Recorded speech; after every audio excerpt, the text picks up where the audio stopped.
For this, like this, after a while, I'm going to either go forward like this. No go forward. Or I'm going to go back. So if you do that, Yeah, so I get a little bit comfortable, Yeah. then I can go back a bit, yeah. Yeah, it's not formal, so if you need to change position, you can. Yes, I can't sit in the same place. Wayne, how are we? Oh, you Good. turning that way? Yeah, we have to look at each other. Nanzini, you just know your arm is out of shot when you go so. Hold on, don't start yet. I gotta get my book and then walk back across. Hurry.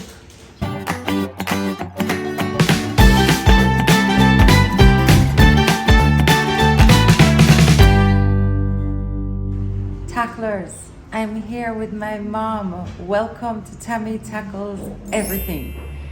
I don't think that we have spoken. We did a podcast together a long time ago. A long time. I purposely didn't listen to it because I'm curious to know what will come up in our conversation today. But also, it will probably be the same questions It's okay. that I would have asked Yeah. whenever we spoke the last time. Hoping you guys can hear us okay. We're kind of cock off on the couch. Oh, my belly not look big, you know. Look at mine. I just saw it go, yeah. Big belly I wear. Mm-hmm. My mom is visiting from England at the moment. For those of you who may not know, she does not live in Jamaica, which makes my life very problematic. Because, you know, I would say that as I've gotten older, as much as you think when you're older is when you're supposed to not need your mother, that's when you need your mother. And so, I find that so weird because that wasn't my life. it wasn't your experience. No, it wasn't my experience. Yeah.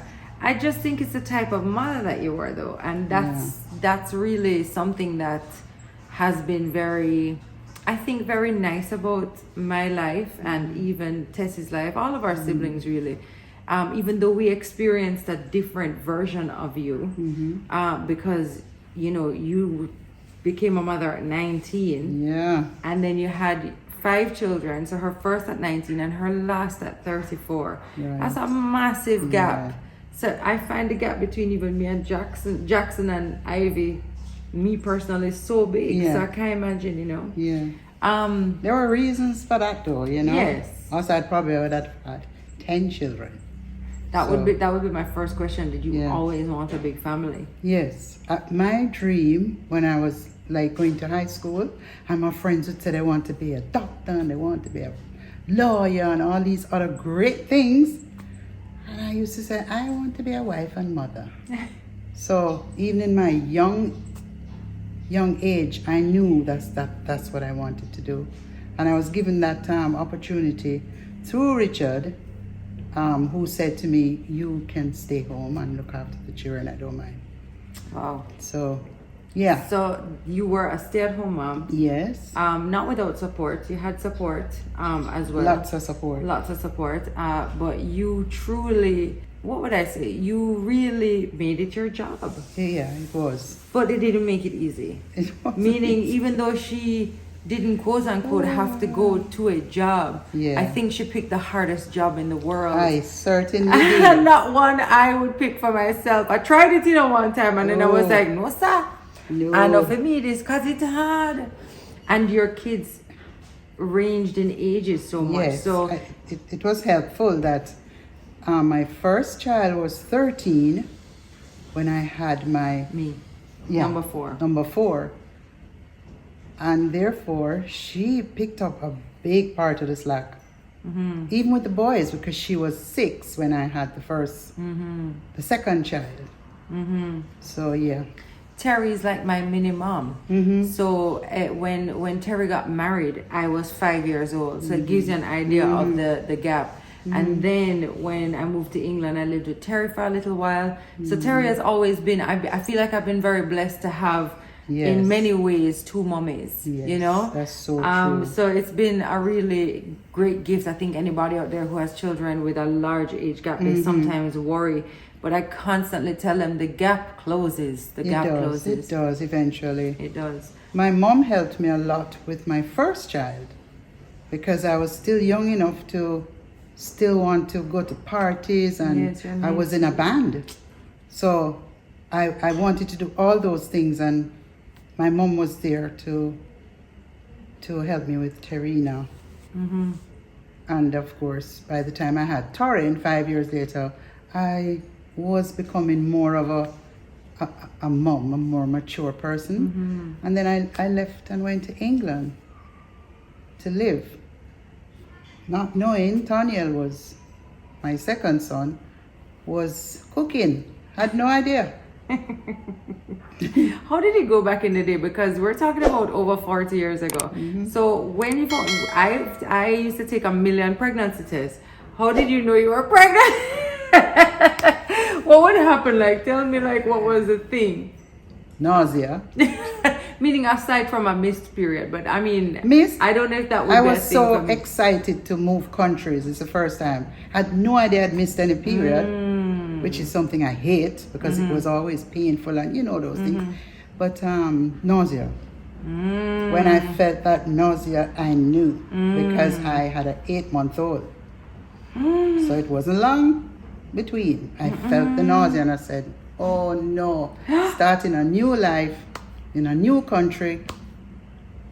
And now a baby. Now a baby on the way. So it Was- was a little bit. Stressful. Was Daddy excited whenever you told him you were having another baby? Always. Really? Always excited.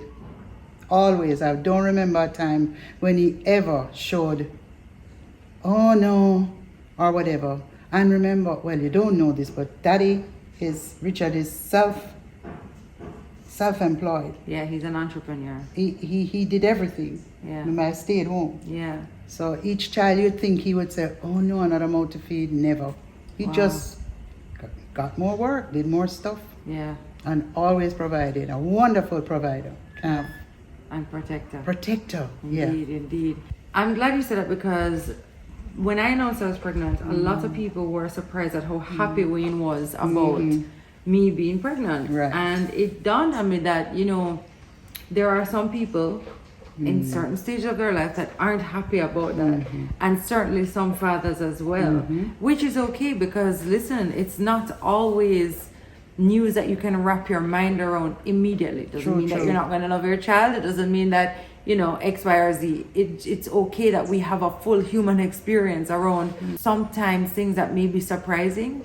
I think you've always been very honest about the fact that you weren't happy. You yourself may not have been happy with every.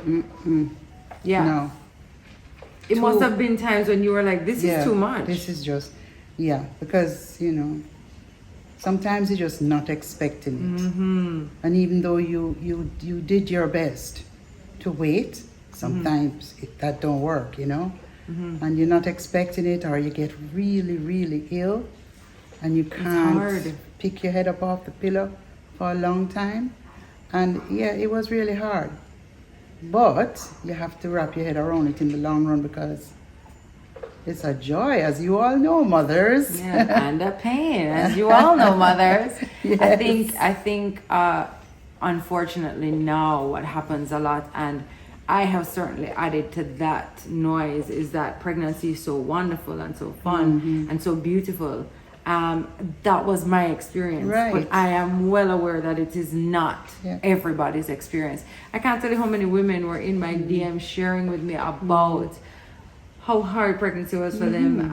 You know, I've known of women who have had to deal with things like hyperemesis gravidarum, or did I get that right? Where you're just nauseous the whole, not just nauseous, you're ill. Just ill. You're ill the entire time. Like you have to get intravenous. Yes. In England, they have they actually have like a clinic for women who have that. I mean, Mom, it's horrible, you know. I've never heard of it. Terrible, terrible. Think of your nausea and times it by 100. I'm sure there are people watching who have experienced it. So I'm glad that that is something that we touched on, that, you know, it doesn't always mean that in the beginning of finding out you are happy or excited about it, but it is okay.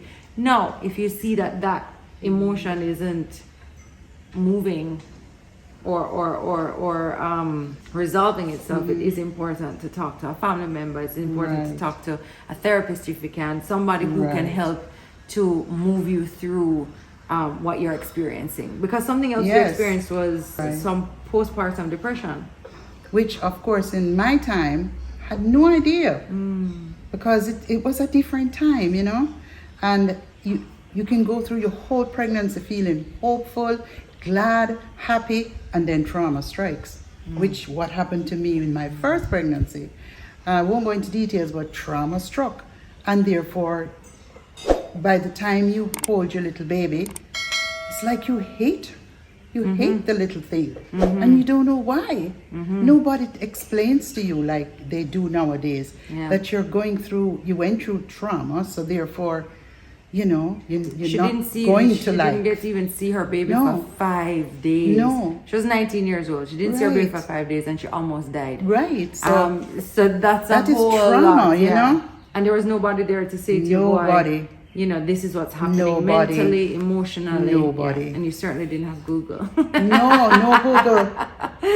It's good to know that now you have people to help you Support you, or you can go on Google to find out what's to going find on. out what's going on, you know. But And there's different levels of different things. Yeah. So something I suffer from is like very intrusive thoughts, and postpartum, I tend to have a little anxiety or a lot of anxiety around a lot of things. So it's not always blues or depression, but you Right. can have postpartum anxiety, or there are so many things. Let's move away from that a little bit. And you were married for 1,000,000 years, 38 to be exact. but they've been together since they were 14. So that's why I say 1,000,000 years. Yes. And, you know, I've watched you and Dad kind of dance through many different levels of your relationship. I've watched you consciously separate and eventually divorce. And even though it wasn't always amicable and nice and everybody happy-go-lucky, I've seen you guys circle back around to this, exceptional relationship that you share now. Right. And I would argue that you two are better parents to us now than then. Yes. 100%. 100%. They're both also remarried. They both remarried in their 60s. But they maintain this wonderful relationship. So I always say you guys are married separately, but it didn't stop you from being our parents. So you as our parents are a different unit completely. And we have partners who get it. Big deal.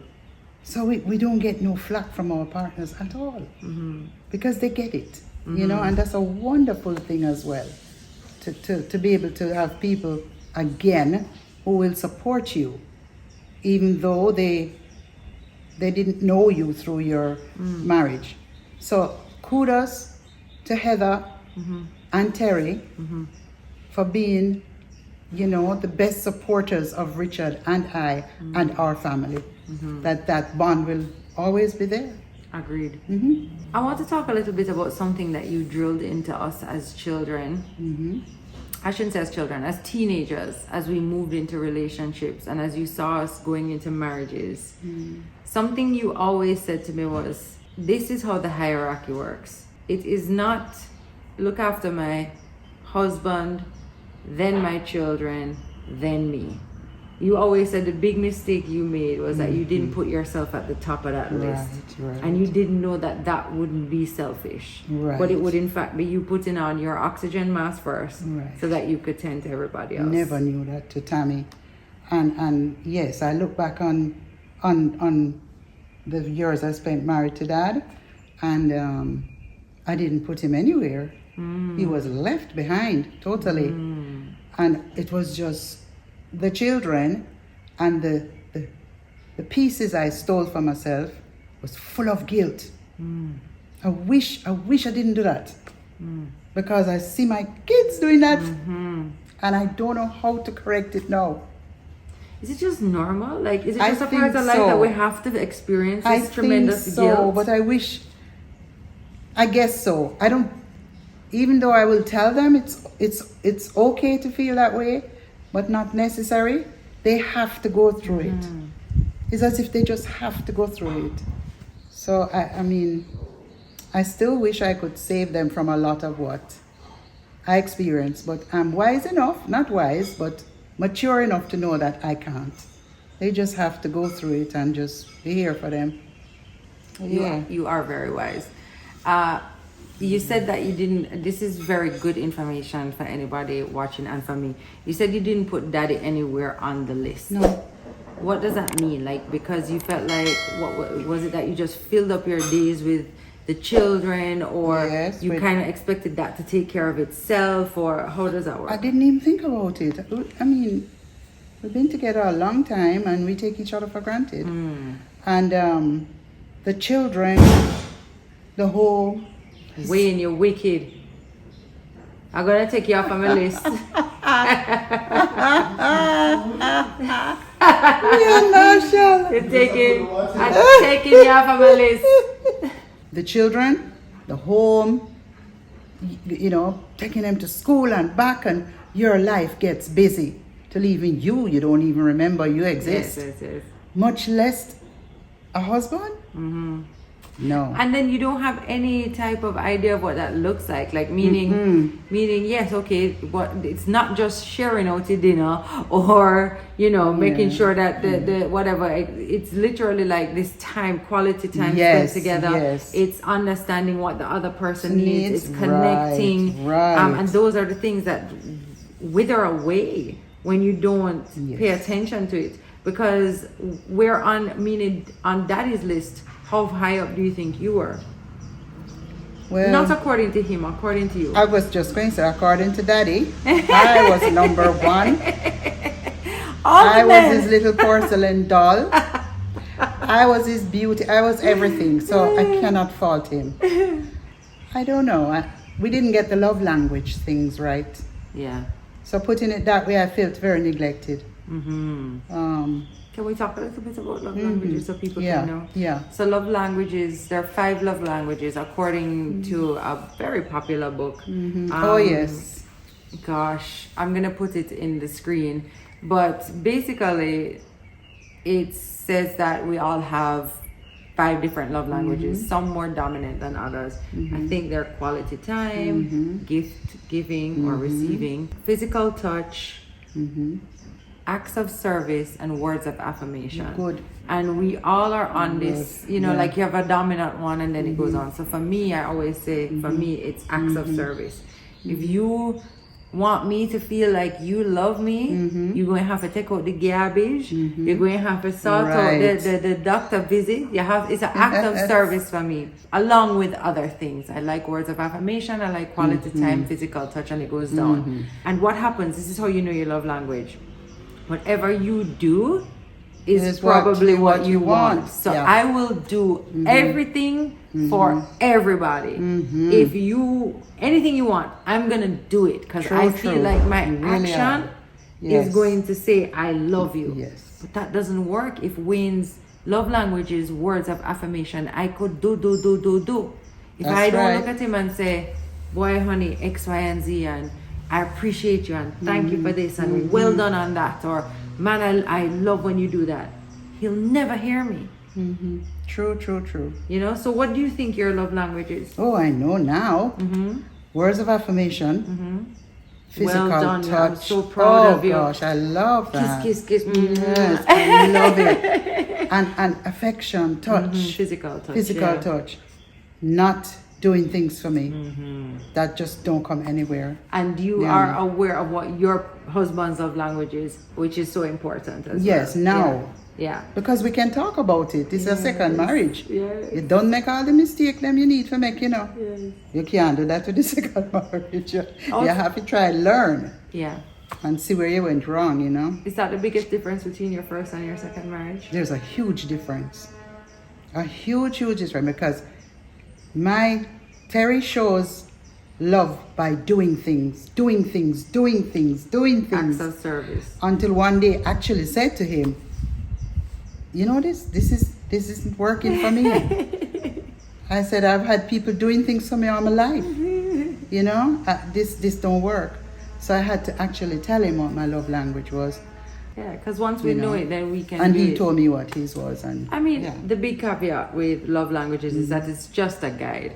Yeah, it is a guide. And the man who wrote it, I think he was like, I don't even know if he was like I think he was like a Christian marriage counselor or something. I don't even think he was like a therapist. It was just what he saw. So there is some there is some debate about the basis of the book and what it's really designed but you can to make do. up your own. But you can also, yes, you can make your own. But I think for the main part, he got it right. And I think it was very helpful, and it is very helpful with a lot of relationships. Right.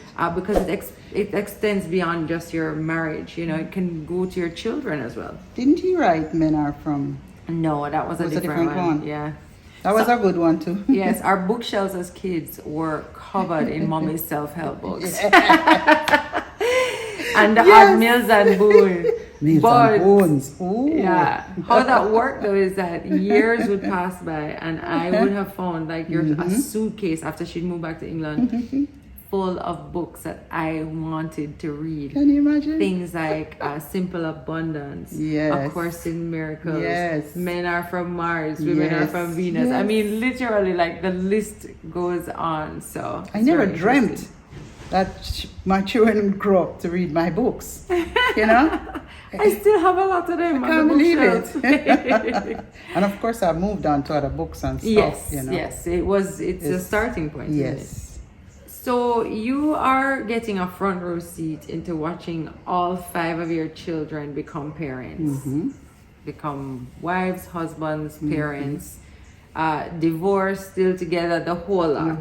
You've seen it all happen. Yes. But I'm always very curious about, we've spoken a bit about marriage, parenting. We're doing parenting, so funny, very different to you, but trying to get the same result in the sense that you had this very magical way and still do of making us feel like the center of your universe. You are the epitome to me of just what a loving, supportive, kind parent looks like. Right. Even though I didn't feel that way. Which is bizarre. I never felt that way. How? Because all I can think of was how you lit up when you saw us. And by the grace of God, these children grow up. And you don't know what you're doing. You don't know that you're affecting them. So I don't plan it. It wasn't a plan. You do not know how you're affecting your children until they grow up. I thought I was a bad mommy until the first child was able to say to me, I love you, mommy. You're such a good mommy. How else would I know? So yes, you wing it. She tells me things that she used to hide in the room. And I do have vague memories of you like taking your time out from us, but I certainly didn't look at it as bad. Yeah, you weren't perfect in the sense that you never did cuss us and you never did, clap with some time and but there was this overarching sense of just love and adoration and like kindness. We could do no wrong, eh? Yeah, like we could do no wrong, but also that we joke all the time that we're your favorite. Each of us said, no, I'm your favorite. And so there was this lovely ability to kind of nurture us and make us confident in the love you had for us. I'm glad. Yeah. There's a reason for that though, Tell me, because I'm failing. I'm failing at Even that. though I didn't consciously know what I was doing, I think at some point in my life I made that decision. Because I grew up with parents that maybe it's from the old age, I don't know, who didn't tell me they loved me or didn't affirm that I was gifted or any of the beautiful, words of affirmation. Talented, smart. Yeah, nothing like that. So having 5 siblings could be one of the reasons, and for whatever reason, I did ask my mom later on in life, and she did tell me how much she loved us and just she was following what she learned from her mom. But I think I made a conscious decision. I was going to be different. I was going to hug my children and tell them I love them all the time. So maybe I did make that decision without realizing it. Well, how do you do something, or how do you, because I'm asking for everybody who may not have grown up with a loving parent. So they didn't have any display of that, or they knew their parents loved them perhaps. But how do you then change that for yourself consciously? Like, how do you then decide? Because I think the hardest thing in the world to do is to do something you've never seen. Tami, I have no idea, because I still suffer from feeling unloved. That never goes away, and therefore I have to make a conscious decision. Oh, Mom. Oh, I know. I have to make a conscious decision to know that you love me, even though I know you love me, Yeah. because I didn't get that, Yeah. you know. But I think I'm growing up as I get older and getting nearer to, you know, kind of old age. She's gonna be 73. Getting nearer, I said. Yes. I didn't say I was old. I just, I'm learning to love me regardless. And that is helping me to feel that, to overcome that feeling. But it does do something to you. And I don't know where I got that love that I could give them. I wasn't even aware of this until I grew up, that I was doing right in certain areas. And I'm so grateful for Richie, because if it wasn't for Richard, no discipline would happen in that house. None whatsoever. The things I did with my kids or allowed them to do, it's crazy. It's crazy. Crazy. I look back, crazy. But crazy. then I think about the fact that I don't feel like I'm giving my children enough room to, like, I feel like I'm a lot more like my dad. I'm a lot more like, you know, stay in line, like, and as much leeway as I give them, I don't feel like they get nearly enough as like what we got. Like, I have this memory, and Tessie will recall because we speak about it all the time, where we told you we wanted to go ice skating, and you're like, well, we're in Jamaica, so that's never gonna happen. And we came back to you a few minutes later and said, we have an idea. What if we pour out powder all over the floor and tie plastic bags on our feet and slipped around, like, how about that? And you were like, good. Go for it. Yeah. Yeah. And it was the best time ever. Yeah. I cannot do that. That's all right. Because you cannot be everything, Tami. I sense something within your relationship with Wayne that she has to be the disciplinarian. Yes, Wayne is a sopsy popsy. Wayne is me. Yes. Wayne is very chill and will let the kids go overboard. Yeah, which will surprise people. Yes, it probably will. But there has to be somebody that draw in. And she gives her children a lot of leeway. Here sometimes I sit there and my hand just itching. Itching. And I have to remember, not your call, Chris. Not your call. So yes, you think you're not doing a good job, or you think you're not doing enough. Yes. I am here to tell you, you are. And I like the way that you and Wayne have done this. I also like the way Tessie and Brandon is raising their children. Yeah. You got to have a one who is a little bit, can hold on to the reins a little more. Yeah. And that just happened to be Tami. Yeah. You know? I think it's really what's been a real blessing for me and Wayne is how aligned we are. Our end goal is the same. Yes. And our methods are pretty much the same. Our ropes are different lengths. Yes. That's so Wayne's rope is a lot longer than perhaps mine. But we are very aligned in how we raise our children, who we want them to be, in the sense that they get to be who they are. I am so happy to see that. Yeah. I remember saying, it doesn't matter what you do, be the best at what you're doing. Yeah. Go for it. Yeah. You know, they come home with their homework and you can see it's stressing them out. Yeah. And I would say things like, where is this going to get you? Mothers, please don't tell your children this. This is my thing, okay? Where is this going to get you when you grow up? Because you don't even know what you want to be. Yeah. You know? She was very adamant that we did not have to be so stressed out about everything. Yeah. She put no importance on our grades. No. My mom was a mother who would walk around the parent-teacher meetings with me, because in England we had to do them together. Wayne, I can hear you biting that from here, you know. What's in my bite? Cane. Anyway, we would have to do the parent-teacher meetings together. And every time a teacher would say, you know, Tami really needs to apply herself. She has so much potential.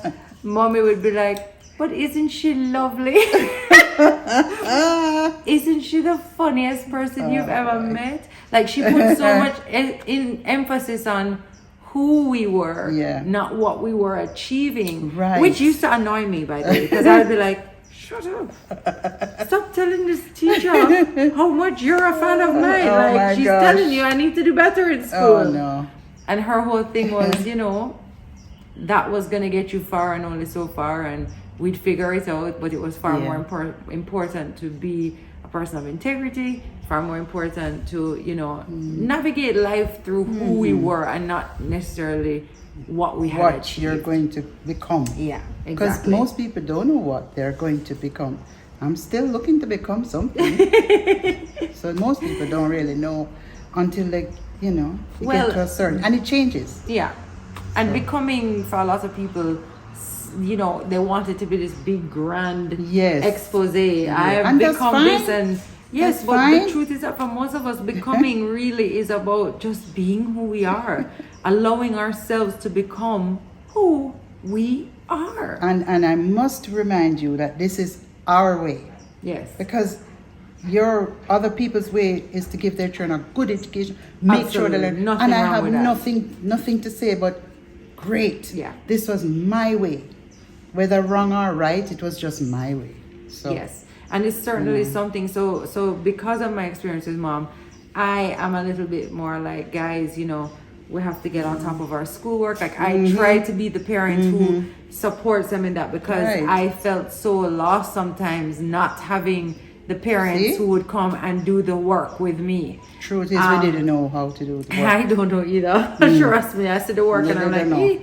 So, you know, what I'm saying this to say, what happens a lot, and this is where your loving us comes from, we are reparenting ourselves. And so you're giving us love in all of those moments was you giving yourself love, or your little Christine love in those moments. I mean, I'm not a psychologist or anything, but it's what I've come to understand, that we sometimes reparent ourselves through our children, and we're trying to correct things and fix things and change things, but really it's us, you know. So sometimes we think we're fixing the child in front of us, or doing something for the child in front of us, when really it's for the child us, within. it's the child within. I must tell you though, Tami, even though she's supposed to be my child, has taught me so much over the last few years.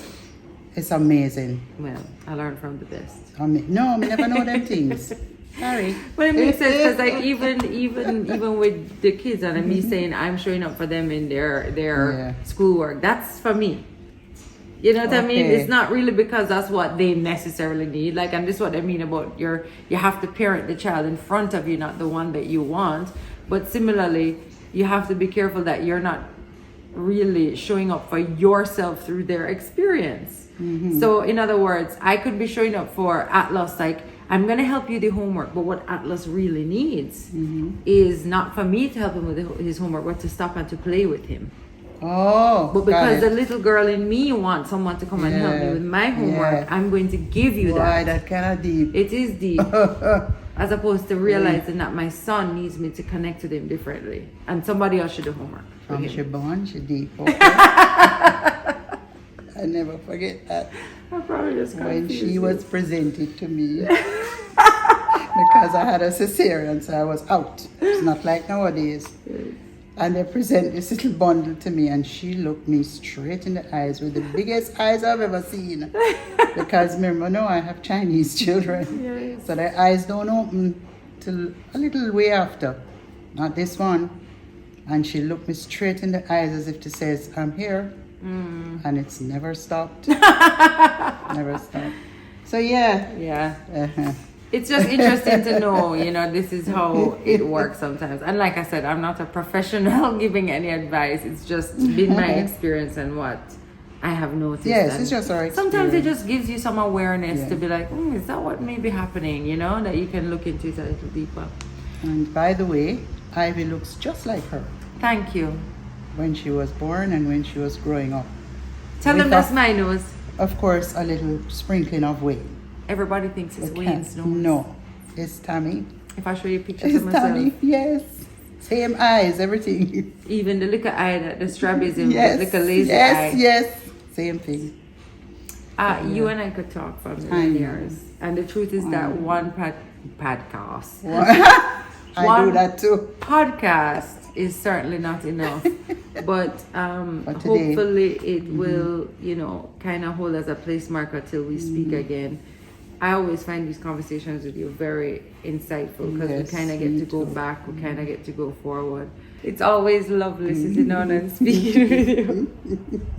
And I'm so grateful that we get a chance to do this and have these conversations and get to know each other a little better, because this is the one thing that like a lot of people don't realize. Get to know your parents if you have that opportunity. Sit them down, put on your phone camera and record them, ask them the questions, because it gives you so much insight as to why you are the way you are and why they are the way they are. True. And it informs our experience. So I just want to say thank you so much. You're welcome, I love you so much. I love you too. And we'll keep having the conversation off camera. Yes, but we're not going to get the five fire questions as well. No, I have to go. Thank the Lord. Thank you guys. It was lovely doing this. If you have any questions, comments, don't forget to like, comment, subscribe, leave them below. And any questions that you might have for Nana, let me know, and maybe we'll have one more sit down before she goes. Yeah. We'll see, because we did not get to cover a lot of things. So lots happening. Lots and lots. Okay, guys, love you so much. Thank you so much for tuning in for another episode of Tami Tackles Everything. All the best. And I'll see you guys next week. Yes. Mwah. Give them a mwah.